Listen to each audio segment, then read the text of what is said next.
सर्वप्रथम ग्राम बस्तरा रानी घाट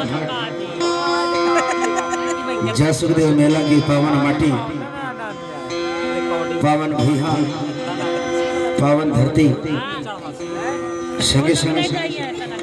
सर्व देवी देवताओं को सत नमन करते हुए यह पावन प्रांगण में विराजमान समस्त बुजुर्ग सज्जनों को पांच शुक्र मन सत नमन सत जोहर।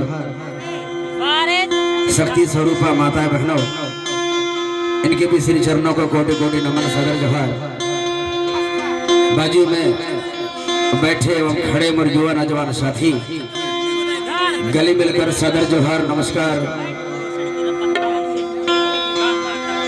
नन्हे मुन्हे बाल गोपालों को स्नेह भरा आशीर्वाद के साथ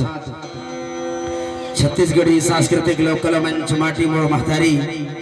ग्राम मझवार जिला डिंडोरी आप सभी का सत नमन करते हुए मैं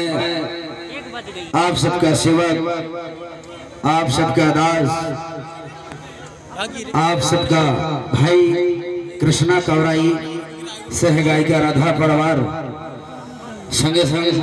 छत्तीसगढ़ी सांस्कृतिक लोक कला मंच कला परिवार की तरफ ले पुनः